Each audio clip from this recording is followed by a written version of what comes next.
and participation in their own healthcare and well-being through the use and training of husbandry behaviors, which are medical behaviors that allow us to take care of the whales. One of the first husbandry positions that the whales learn is to roll over and present us with the underside of the tail fluke. And this position gives us a great look at their entire body, but it also allows our veterinary team to collect the blood sample from the veins found in the white underside of the tail fluke. The whales are trained to remain calm throughout this procedure, and we can rub them down, as killer whales have very sensitive skin, and it's one of the ways we can reinforce that. Another really important healthcare behavior is monitoring our whale's weight. Our killer whales are able to slide up onto a giant killer whale-sized scale and lift their tail loose all the way up and out of the water to get a full weight, just like this. Now this example of the behavior is a great example of the purpose behind our training program. Some behaviors, like that slide up, were visually stunning, but its real purpose was trained to allow us to monitor our whale's weight. We'll also ask our whales for high energy, powerful behaviors, like reaches and jumps up and out of the water for great exercise to keep our whales in great physical condition. The overall health and well-being of our pod is the most important part of our job, and we strive to achieve this through diet, exercise, lots of love, and of course, play. And our whales sure do love to play. As trainers, we love to get creative, coming up with new toys, games, and enrichment for the whales to interact with. And it's super fun seeing how they enjoy interacting with other members of the pod and with each one of us. But the best part about playtime is when you guys get to join in.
As you can see, playtime is super fun for us as trainers with the whales. But believe it or not, playtime is actually how young killer whales learn important hunting skills.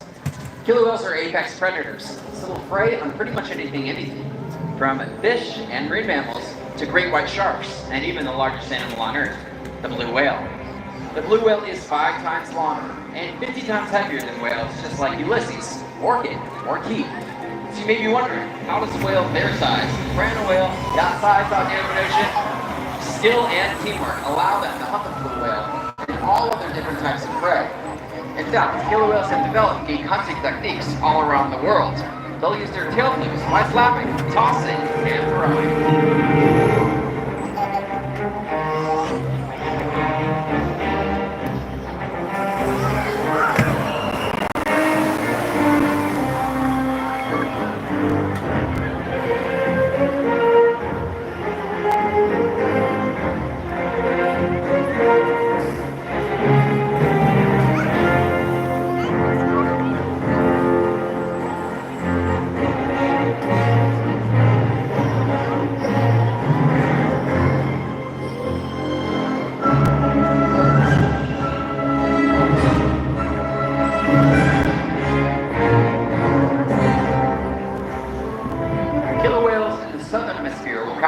realized by pulling them right off the beach. A natural, athletic behavior we see in killer whales is the ability to beach themselves, turn, and re-enter the water.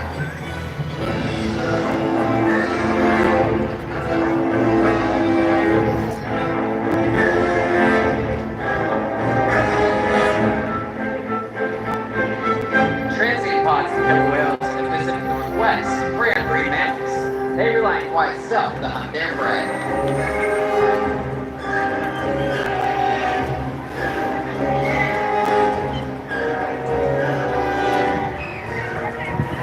You might see large pods of killer whales porpoising when they're hunting, or when they're surfing in a wave.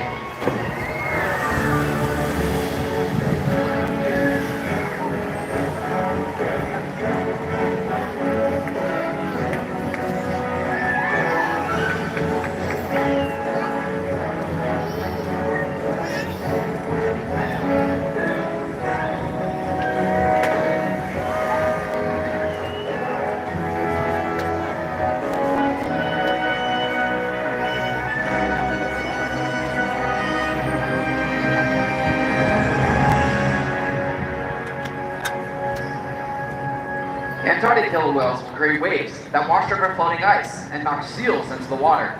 This hunting behavior is incredible to witness, but in order to experience the power of the killer whale's wave, we have two very brave volunteers that are going to come on down and be our demonstrators. So you guys ready? All right. Come on down. You guys are going to take a seat right over there. You are our seals, and that's your iceberg. Now this water is 35 degrees. It's pretty cold. You ready? Yeah? All right. Let's see what we got. Alright, looks like we got Orchid. Believe it or not, Orchid is actually carrying a fish with her. She's gonna splash her tail loose with that water while holding that fish. Nicely done, ladies. Let's give them a big round of applause. You guys can come on up. Nice job. Now the killer whale is demonstrating some of those natural hunting behaviors. Gives you a peek at the teamwork that killer whales use to catch their prey. During a hunt, they might use a peck slap or even a breach on the surface of the water to communicate, and they use their powerful tail flukes to stun prey. But today, our whales might be stunning all of you, and that means it's time to get wet.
It's pretty obvious why they're the top predator of our ocean. That means killer whales are invincible, right? Wrong. Killer whales depend on a plentiful food source and a clean environment. They are completely dominant, yet completely dependent. When it comes down to it, killer whales are not the most powerful animal in the ocean.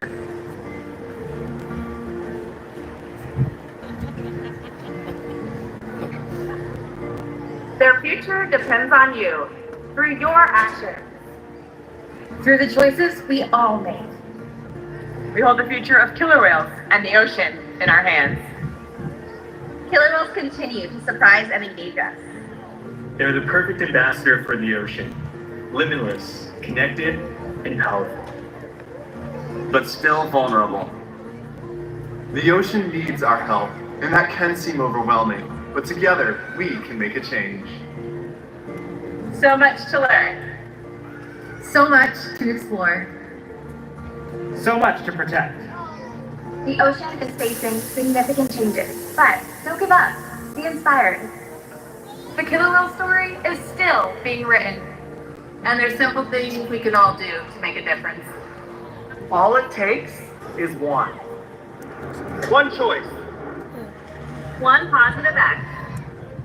One ripple that can grow and change the world. Together, we've got this.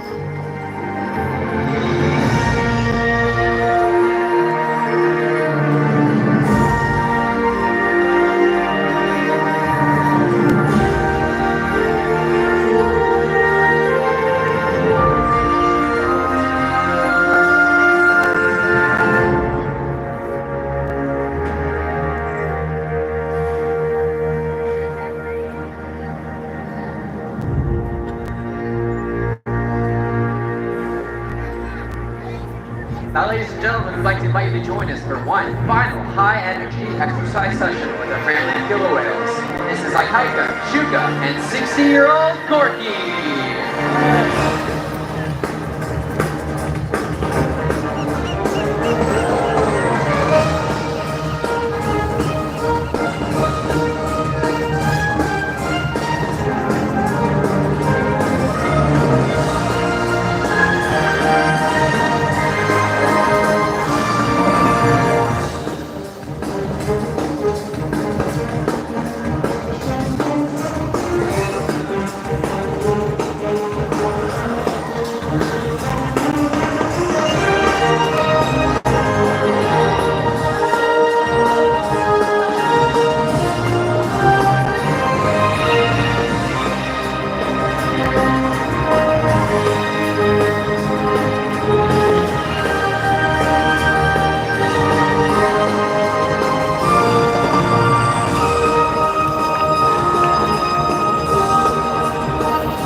Ladies and gentlemen, we hope that you've enjoyed Orca Encounter. Enjoy the rest of your day right here at Seaworld San Diego. Bye-bye, everybody. That was the only Orca show that I really ever like paid attention. That was fun. Attention. They were jumping. Ladies and gentlemen.